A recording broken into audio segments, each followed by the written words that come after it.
Hi, my name is Robert. This video is designed to give you step-by-step detailed instructions on completing the task at hand. Please read the comments in the About section of this video. It has valuable information and updates. My YouTube channel has a disclaimer video that I encourage you to watch. And please like, share, and subscribe. I hope you found what you're looking for. Thank you very much for watching. About to replace the thermostat in this Lexus LS430. Should be quick and easy. I got the parts from the dealer. They were $35. Let me show you that invoice. This is the part number.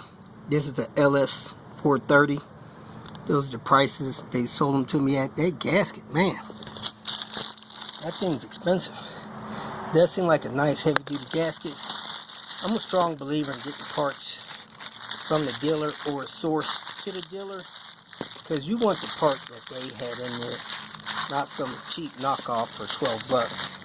Just cheap insurance. If you're doing it yourself, you're saving so much money. Get the right good quality part. What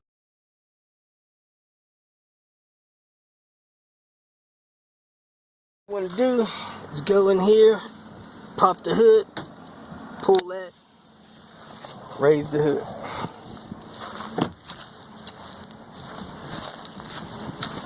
Reach your hand under here. There's a little tab you squeeze right there. Hood comes up. Take this air scoop guard off. You got these pins in here that come off some kind of way. One on this side, one on this side. Somebody didn't put them in right. So this lifts up and out of the way. And man, you see the thermostat housing right there. Looks like we got some kind of coolant situation going on. That may be coolant down there. I'm not sure.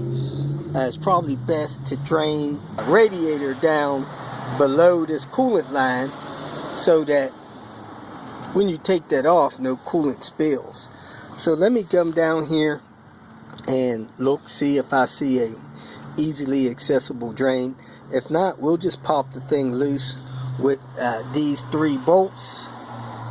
You got one here where you see my finger, one here, and I'll catch the coolant that drains down over there, which is not really good getting coolant on those belts. So let me see if I can drain coolant under the car. This thing has a large splash panel under it. You see it here. Looks like it's got 1, 2, 3, 4, 5 screws across the front, some in the middle, down the back. I'm gonna go ahead and pull this off. Didn't count the screws, but there's a gang of them. Now I can see this tube here that hangs down through that splash guard, and there's a little valve. You turn that valve on the back side of that, and you could drain coolant out of the radiator. So I'm gonna drain some coolant out of the radiator with that, but I'm still trying to find the source of this leak. If you see in the splash pan, there's a lot of coolant gathering in there. Well, I opened up the radiator cap, and the radiator is full pretty much to the top. Then I checked the overflow. The overflow is overfilled by about 1.5 inches. So I'm going to talk to the owner and see if she's overfilling this.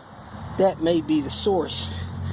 I don't really see anything dripping out of the radiator, but it does look like it may be coming out of this overfilled tube. So maybe she's just putting too much in it.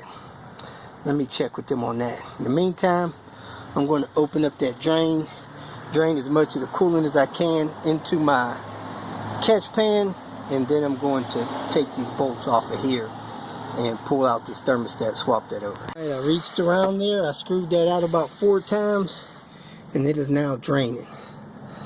So when it gets enough in there, I'm gonna close it back, just screw it back in. I did take the radiator cap loose so it could drain faster. And the level is going down. However, it looks like a lot of water, so I'm gonna have a conversation with them, make sure they're putting coolant in this thing and not just water. Let me feel it, see if it feels like. Yeah, it seems like mostly water.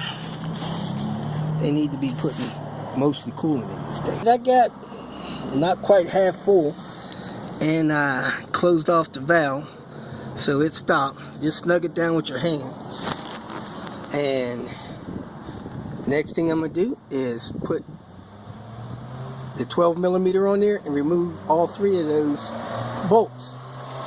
Now if the hose is in the way, you could use these hose removals and pull that hose off, but should be able to get it without removing the hose.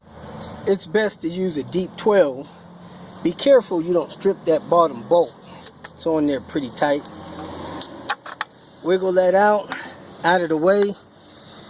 You might want to scrape this and clean this off. Whenever you see corrosion in there like that, somebody's not mixing the coolant right. They're using too much water. So I'm going to clean this off with a wire brush. Pull the thermostat out. Ugh. Let me get a screwdriver so I can get that out. Thermostat out, and I did lose some coolant ran down there, so put your pan down there. You could put a rag over the serpentine belt if you want. Then, as you can see, I got corrosion in here, and I need to take this gasket off. That's the old gasket. That's the old thermostat. So, look like somebody may have already replaced this thermostat. Let me compare it to the new one I got. Well, these thermostats are definitely different. The one on the right is a lot bigger than the one on the left they just sold me. So it looks like the dealer may have sold me the wrong thermostat. That gasket just falls right over the thermostat they sold me. So it looks like I got to run out to the dealer. Well, this thermostat looks like it'll fit it. Let me see if it'll fit in this housing, which it doesn't look like it will. Now this is a little aggravating. The new thermostat that I got from the dealer actually goes into the engine. So I don't think that's the right size. I gave them the VIN and everything, and they still sold me the wrong thermostat. They look a little different here, and I'm not sure if this is aftermarket one or not. They got the same temperature. They look a little different. Actually, this one here looks like it's deteriorating. If it had this rubber tip on it, that's now gone. But let me run back to the dealer with these parts and try to get them to get me the right part. From the Lexus dealer, this appears to be the correct thermostat. That appears to be the correct gasket. They told me it was going to be a couple of dollars cheaper. Then they told me it was going to be more. Talking about money shuffling, write me a check, all this other stuff. Well, I ended up leaving there with this and no cash. So I don't know if they hustled me or not. 82 degrees. This looks like the one that is in there. K-U-Z-E-H. I think that's the name of it. It looks identical to the one that was there. So anyway, I'm going to use a wire brush, clean that up. Wire brush, clean this up. And then I'm going to put this gasket around this new thermostat, set it in there, and cap that off. So let me brush this off real quick. I'm about to lose daylight. I'd rather use a brass brush than a stainless steel one, not as abrasive on that aluminum. I stuffed a rag in there to prevent stuff from going down in there, and you want to make sure you get this clean as possible. Any coolant residue and old seal residue, and you want that to be nice, clean, and smooth so that the seal sits right. So I'm just going to check that, make sure there's nothing on there that I need to scrape off, and set that thermostat in place. That has a lip on it. The seal has a groove in it. You put that groove around the thermostat, get that seal in place. So let me do that with 2 hands, then show you how I set the thermostat. Actually, I was able to do it with 1 hand. Almost. Alright, now this seal around here is going to seal that off from leaking. This housing, this part here, is going to sit on that seal and close that off. So you don't need any RTV or gasket maker or nothing like that. this seal is going to seal that off. So set the thermostat in here like this, so that it sits flat in that hole. And if you look here, the seal sits up. Set that on there like that. I got my finger holding it in, push it in place, and put those 3 bolts on there. Snug them down. If I had to guess, 20 Newton meters, 13 foot-pounds, something like that. They're 12 millimeter bolts. Don't quote that. That's just my guess. So I'm going to put these 3 bolts on here. All 3 bolts are on and tight. 1, 2, and 3. So, I didn't like what I thought the coolant mix was. I decided to get some straight Toyota coolant. They claim this stuff is $38 a gallon or something, 40 something bucks.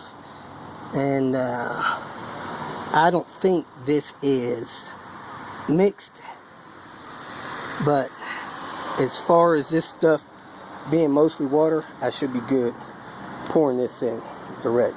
This stuff is orangish red going in, and like you know, what we were pulling out was mostly water, so hopefully this will balance this out correctly.